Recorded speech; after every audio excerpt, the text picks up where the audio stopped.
The Florida Panthers kicked off right where they left off after playing their first game in 15 days. We discussed this road win against the Carolina Hurricanes and what it means for this Florida Panthers team going forward and the momentum it's going to bring to this team as they head into the last 34 games, all on today's episode of the Locked On Florida Panthers podcast.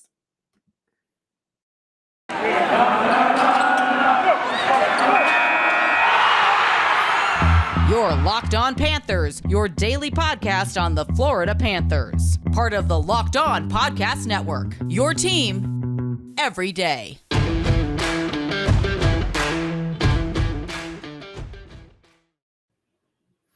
And welcome into this Thursday, February 17th edition of the Locked On Florida Panthers podcast, part of the Locked On Podcast Network, where it's your team every day. Make sure to subscribe to the Locked On Panthers on podcast form and on YouTube. Don't forget we are on YouTube so you can see my beautiful face as I'm talking about some Florida Panthers hockey. Make sure to also subscribe to Locked On NHL and the Crosscheck NHL show with Andrew Berkshire, Mary Clark. They'll be covering all the regular season activities around the National Hockey League. You can follow me on Twitter at Monoman12 and follow the show account on Twitter at LO_FLA Panthers. So, first game in 15 days. The Florida Panthers came out victorious. And there's a lot of concerns coming in and a lot of fans as well, including myself, of the Carolina Hurricanes played 4 games while the Florida Panthers were off for 15, so they might be a little rusty, but no. This team came out firing really early and kept the intensity on really throughout the night. And a few weeks ago, we spoke about how whenever you're winning, the practices are more fun. More people are motivated to come to practice. Some more than that, than just the game itself and playing the game. And the habits that the Florida Panthers have created and the excitement that goes into even going into practice has really reflected in wins and how well they just overall like each other and the off ice chemistry as well. I mean, we've heard on Territory Talk just the other day that Mason Marchment, Brandon Montour, and Owen Tippett were out on vacation together on the West Coast. Just something like that during the All-Star / Olympic break that really helps the camaraderie of this team, and it's resulting on the ice. And the Florida Panthers coming out with this win, a season sweep of the Carolina Hurricanes, a team that they struggled against last season, who they only got 2 wins out of their 8 last season. And they come into this season and they sweep the season series in all 3 tries and winning all 3 when you got 2 in 8 last go round. A completely different Florida Panthers team, and of course, a different Carolina Hurricanes team on the other side. They lost quite a bit in the offseason, losing Dougie Hamilton, losing Alex Nedeljkovic, just to name a few. But the additions that the Florida Panthers had put together have really given them the confidence, and the wins have come with that to really say that they believe that they compete with the best of them. And it's resulted in the best record in the Eastern Conference. And it's just a beautiful thing to see for this Florida Panthers team, how they just continue to rack up the wins and that they are now starting to do this on the road. And we're just over a month from the last time these two faced in Carolina, the first go around. And that quick 2-game trip, I said it at the time, and I'll say it again. That was the turnaround in the Panthers' play on the road and how they perform and how their confidence built. And that was an overtime win as well, just a month ago. And sure, the season series as far as points is 6-2. You let Carolina get 2 points in this, but you take the wins and you don't apologize for winning, and you find ways to win close games on the road. And this is what everybody on the TNT broadcast, everybody of the beat writers, myself, everybody felt like that this was a playoff game, and they found a way to win a gritty playoff type game last night. And that's really a stepping stone for what this team can possibly do when put in this situation, because this is the time of year where it's mid-February, just a little bit of just a little over a month from the trade deadline. And also, by the way, Elliot Friedman went on the Jeff Merrick show saying that he expects the Florida Panthers to possibly make a move in the next 24 to 48 hours. So maybe there is a move incoming for the Florida Panthers. So keep an eye out on that. But this is the time of year to start creating your habits, to start knowing what is going to be thrown at you. And that's what the Florida Panthers have learned how to respond. And the record-setting month of January that they had, even with the 3-week break, it wasn't a break of momentum with them. And the health helps, of course. And the breaks that I spoke about on the last episode, talking how winning championships and going far into the playoffs requires some type of luck. And the Florida Panthers have definitely used it to their advantage, including how they played in this game, because they even responded to bad luck in this game, because there's a few bounces on the defensive end and going the other way on the goals that were scored by Carolina, that that you had to ask yourself, how are the Florida Panthers going to respond to this? And even sometimes the score didn't indicate the play on the ice of how the Florida Panthers were just outchancing the Canes and outrushing the Canes as well. And luckily, the Florida Panthers were able to find a way late into the game when Sam Reinhart got a bouncing puck. Of a shot was shot right into the middle of the slot, bounced right into Sam Reinhart. He ties the game. Barkov makes a beautiful move of breaking the ankles of Brady Shea to tie the game at the time for the Panthers. And Aaron Ekblad gets the overtime winner on a breakaway. But it's just incredible that the Panthers, they were down multiple times and they just stuck with what they did best. Stuck with controlling possession. Stuck with the Panthers using their speed to their advantage, and it paid off. It looked doubtful at times towards the end of the game, especially when Tony DeAngelo scored the goal that bounced off Forsling's skate. But the Panthers, they found a way to get a bounce go their way, and eventually win this one in overtime, just 16 seconds in, and just incredible that the Florida Panthers. For those listening, you're watching an incredible hockey team, and the fact that they did this on the national stage on TNT, the whole hockey world, if they were watching, and for the people who did, really got to see. They saw the record. They don't see the Florida Panthers day in and day out, but they got to see what this team really is now and what they can be come playoff time, and it's exciting to see. We're going to break more of this game in the next segment, but first, we're going to tell you all about BetOnline. Football might be over for this season, but basketball is in full steam in both pro and college hoops.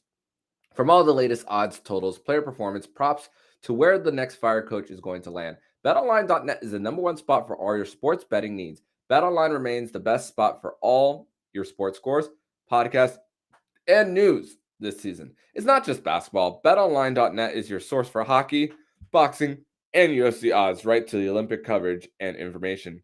Head to the website today and use your mobile device to learn more about the trends and action. BetOnline, where the game starts. Second segment here on the Locked On Florida Panthers podcast is the Florida Panthers have defeated the Carolina Hurricanes by a final score of 3-2 in overtime on the road in Raleigh. And the lines looked a little bit like this: Carver Hagee, Alexander Barkov, Anthony Duclair back on the top line. Jonathan Huberdeau, Sam Bennett, Owen Tippett. Owen Tippett getting a little bit of a chance to either uh, try to stay on this team or increase his trade value. Mason Marchment, Anton Lundell, Sam Reinhart, Ryan Lomberg, Eetu Luosterainen, and Patrick Hornquist. Welcome back to the lineup, Patrick Hornquist. Great to see that you're healthy. Defense pairings: Mackenzie Weegar and Aaron Ekblad, Gus Forsling, Radko Goose, Lucas Carlson. We'll talk a little bit about him later, and Brandon Montour. And with Sergei Bobrovsky starting. And the first two periods were definitely a little different than the last one in many different ways. 5-on-5 for this game was a total of 42 minutes throughout this whole game. So the rest of the time, it was either the Carolina Hurricanes going on the power play, the Florida Panthers going on the power play, to the point where the Florida Panthers were down 5-on-3 at one point. And the Carolina Hurricanes, Andrei Svechnikov, still a hard name for me to pronounce, with a hit that could have hurt Sam Bennett. Weegar took it personally. They both go to the box for rushing. A little bit later, Patrick Hornquist and Ryan Lomberg go, and that 5-on-3, that is really when the Carolina Hurricanes could have taken the bull by the horns and really set the tone early for this team.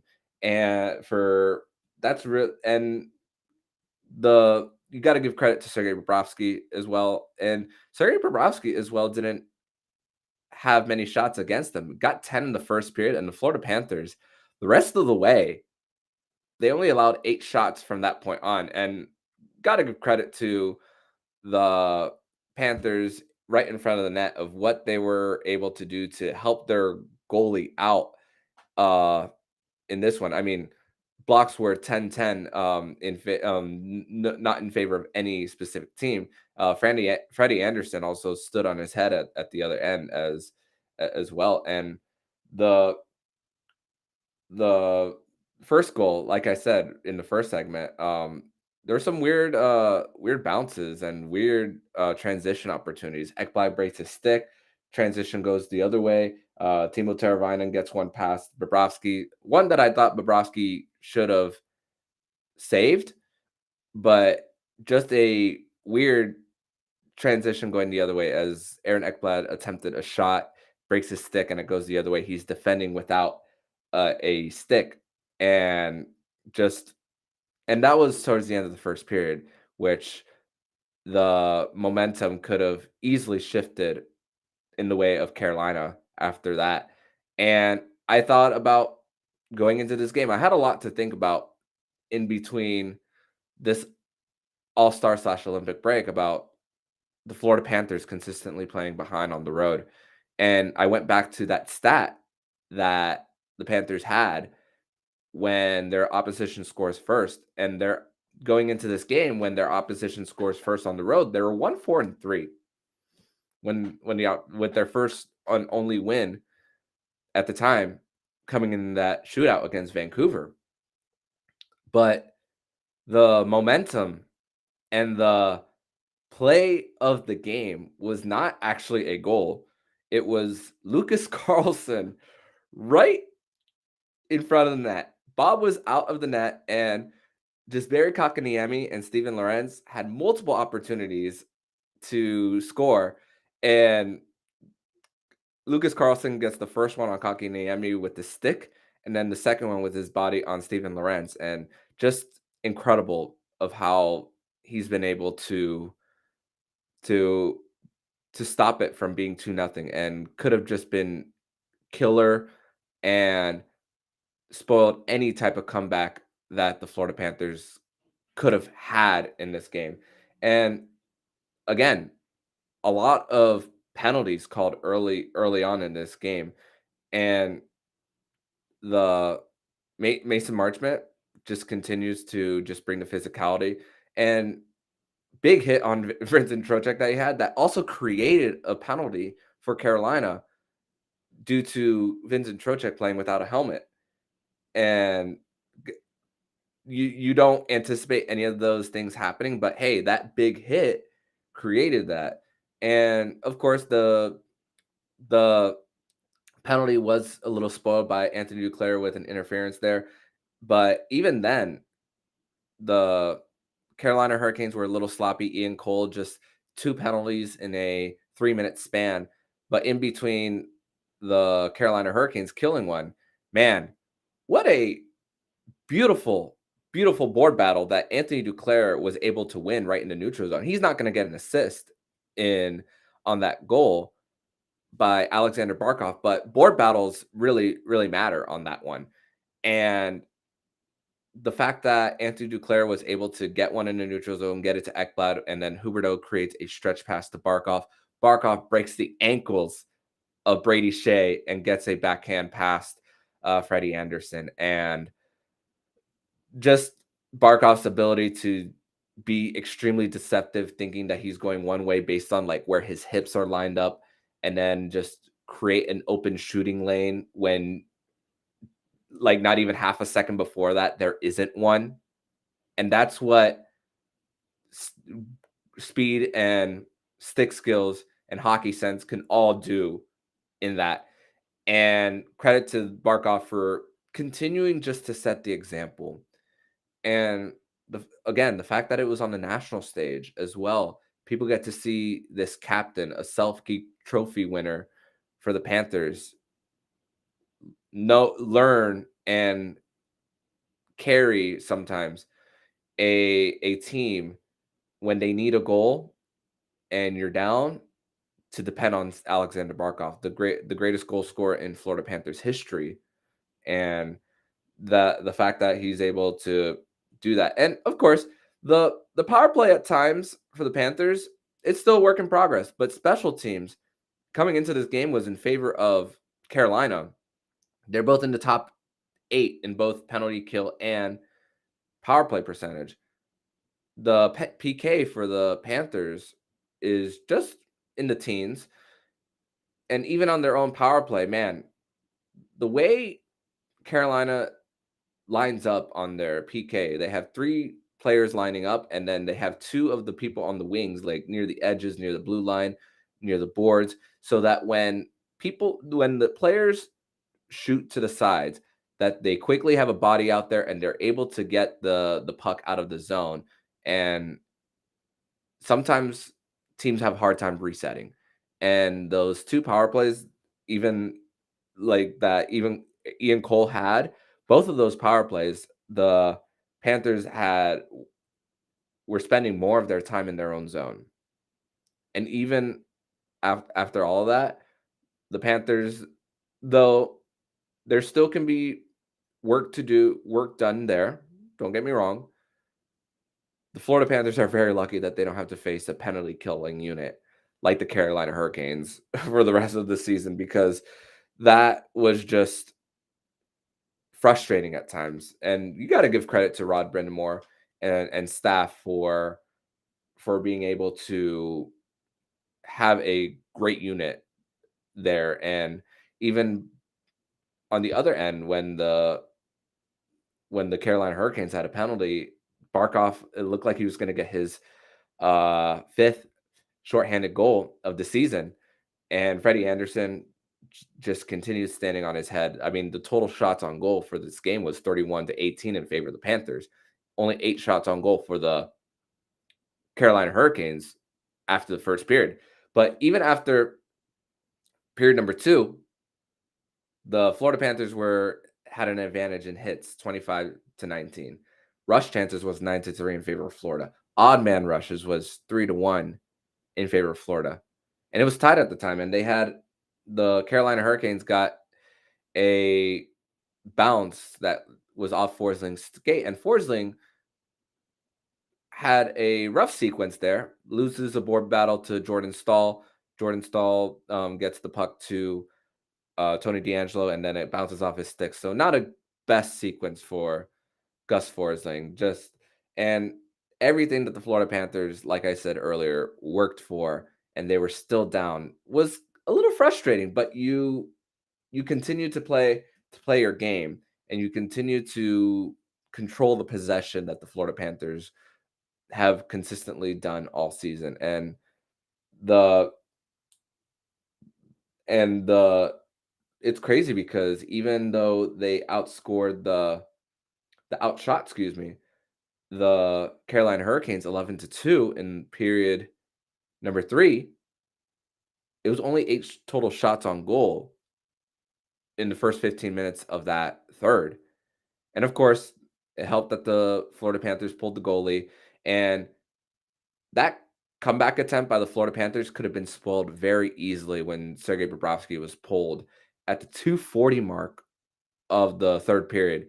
Thankfully for Sam Bennett, he was there when there was a turnover in the neutral zone, and he prevented that empty net chance for the Carolina Hurricanes. And man, we'd be talking about something completely different had Sam Bennett not stopped that opportunity by Carolina when the Florida Panthers turned it over as they pulled the goalie. But hey, credit to big credit to Sam Bennett, and then creating a opportunity at the other end.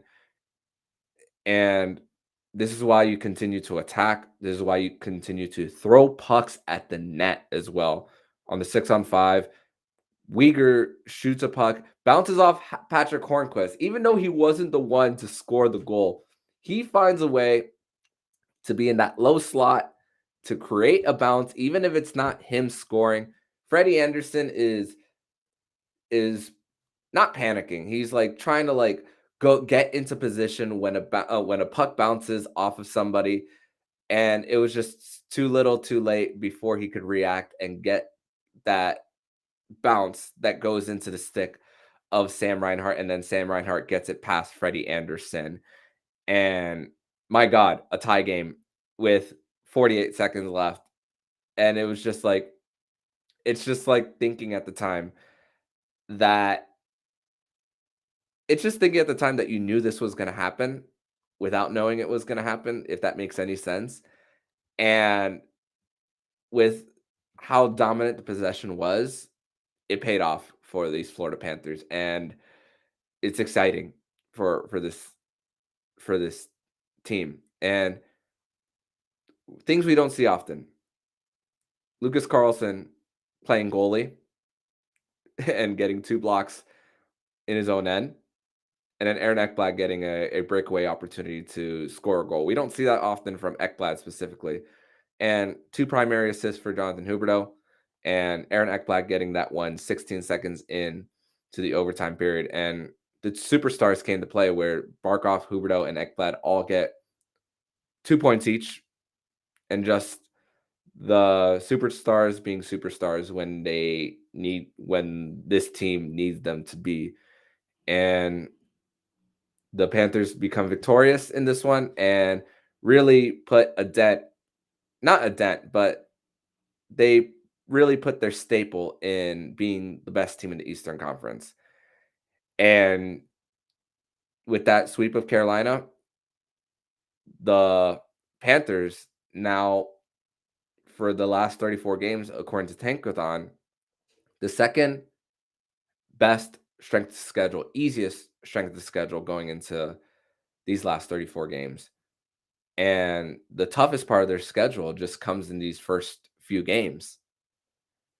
And they took care of business when they needed to. And they're doing this against contending teams. That's the beautiful part about this. They're doing this against contending teams. And a lot of Panther fans on the Twitter timeline were kind of complaining that there's kind of a dual screen of Panthers heading into overtime, and then the opening faceoff of Jack Eichel's return, playing his debut for the Vegas Golden Knights. But I didn't feel disrespected by that, honestly, personally, because Jack Eichel, who's been in a market like Buffalo and a not having made the playoffs once, and a superstar who was out for over a year with injury getting his opportunity to play on a contending team, I don't blame them. I don't blame TNT for putting that. We just didn't expect the Florida Panthers to be scoring 16 seconds into that period. Let's be real. And I don't have an issue with it. I'm not disrespected by it. And it's just not going to put my energy into that, honestly. And, but what's important is them finding a way to win, the national audience seeing that this is no longer a team to sleep on with how quickly they're able to score, not only in overtime, but how are they able to do it in clutch situations. And now everybody knows if they hadn't before. And that is the great thing about it. Next segment, we're going to talk about the next Florida Panthers game, which they will be continuing their second game of this 3-game road trip. And we're going to talk about the Olympic final between USA and Canada last night, as one team had to win. So we'll be talking about it more in the third segment here on Locked On Panthers. Third and final segment here on the Locked On Florida Panthers podcast, as the Florida Panthers defeat the Carolina Hurricanes by a final score of 3-2 in overtime. So now the Panthers record is 10, 7, and 5 on the road this season. That 3 games over NHL 500. And what a change that this has been for this team after going over a month without a road win and having one road win in all of November and December. Who would have thought that this team would have been here? And again, their second win on the road when their opposition scores first. And this is just a performance that you could look back on. And there's many other performances this season that we could look back on. We could even look as far back as the first game against Carolina, the first road game, against Carolina last month, and how it's going to help this Florida Panthers team in their race for not only the division title, but the best record in the Eastern Conference, to have home ice all throughout at least the first 3 rounds, because Colorado defeated Vegas on the road 2-0 last night. So looks like Colorado's on their way to winning the President's Trophy as of right now, but things could change. But the Panthers have another tough challenge again in this 3-game road trip against the Minnesota Wild, who are 16-3-1 at home this season. Second best points percentage in the Central, right behind Colorado. You guessed it. And their last 10 games, 8-2-0, dating back to before the Olympic break, a completely different Minnesota Wild team that the Florida Panthers will be facing. Andrew Burnett makes his return to Minnesota. Michael Russo, who used to cover the Panthers, I was listening to him on The Athletic the other day. He's going to be speaking to Andrew Burnett after practice today. The Florida Panthers will be having, I believe, a 2 p.m. Eastern practice today at Xcel Energy Center. Checking as we speak. Yep, they will be practicing at 2 p.m. today at Xcel Energy Center. And Andrew Burnett will be talking to Michael Russo as well. And really looking forward to what that conversation is like, as he comes back home to where he made really his career in the NHL as a player. If you do follow the show account on Twitter at @LO_FLA Panthers, you know that this was going to be a later release due to the gold medal game. And I want to say congratulations to Team Canada on bringing home gold. They were the team of destiny this whole time, of just scoring 10 goals multiple times, going out to that 3-0 lead after period 1. And after that 3-0 lead, it was going to be hard for the USA to come back at all in that one. And credit to all of my Canadian listeners who are listening to the show.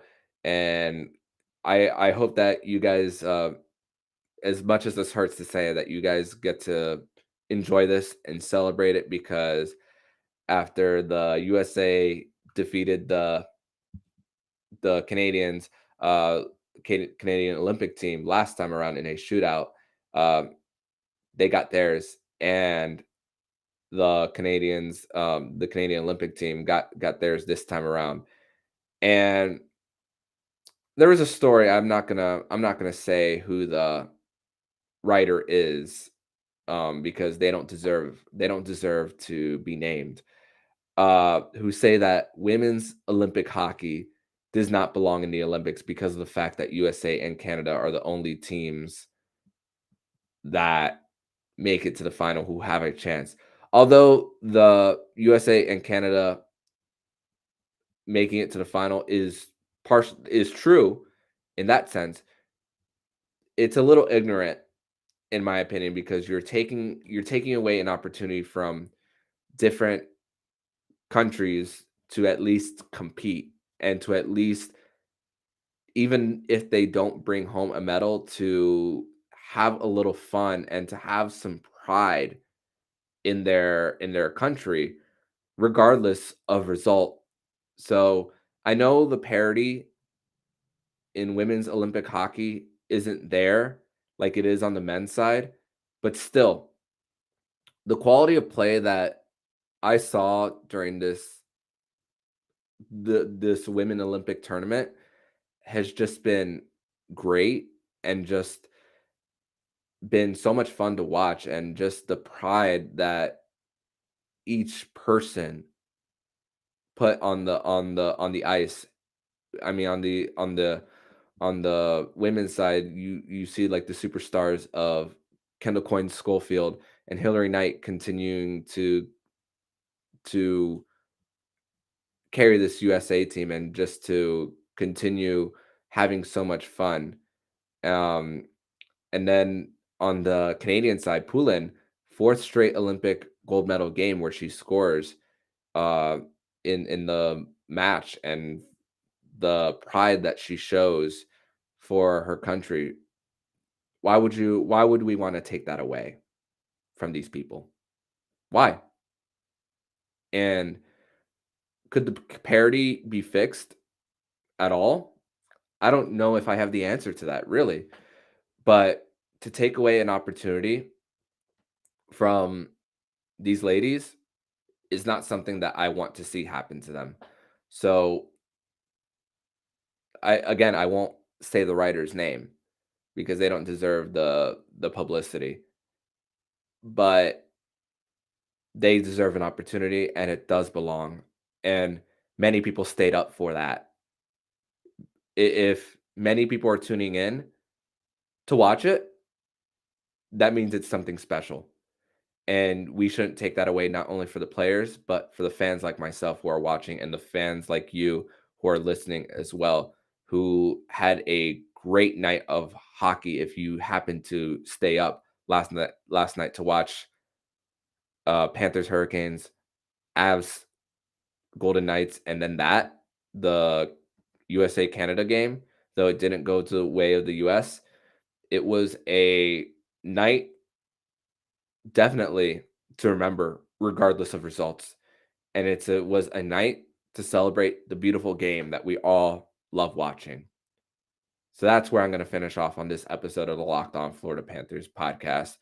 Tomorrow, we're going to try to bring in Seth Topal of Locked On Wild to talk about this Minnesota Wild team, who is a completely different team from the last time the Florida Panthers did see them back in November. We'll be discussing more about that in tomorrow's episode of the Locked On Florida Panthers podcast.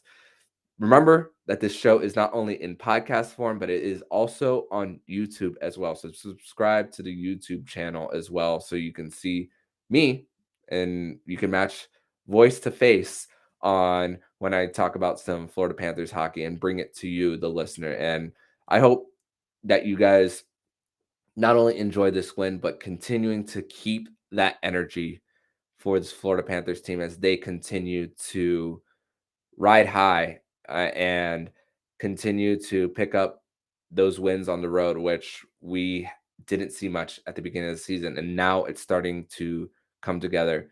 And I'm definitely enjoying this ride. And I hope you guys are as well. But in the meantime, if you like what you're hearing, please subscribe to the podcast to be notified every single time the Locked On Florida Panthers podcast jumps into your podcast feed. Make sure to subscribe to Locked On NHL and the Crosscheck NHL show with Andrew Berkshire and Mary Clark. They'll be covering all the regular season activities around the National Hockey League. Thank you for making the Locked On Florida Panthers podcast your first listen today. And for your second listen of the day, make sure to listen to today's episode of Locked On Bets, your one-stop shop for all things betting. Locked On Bets, hosted by your boy Q and handicapping expert Lee Sterling. It's free and available on all platforms, so subscribe to Locked On Bets on the Odyssey app or wherever you get podcasts. So I'm Armando Velez, signing off. And you've been listening to the Locked On Florida Panthers podcast, part of the Locked On Podcast Network, where it's your team every day.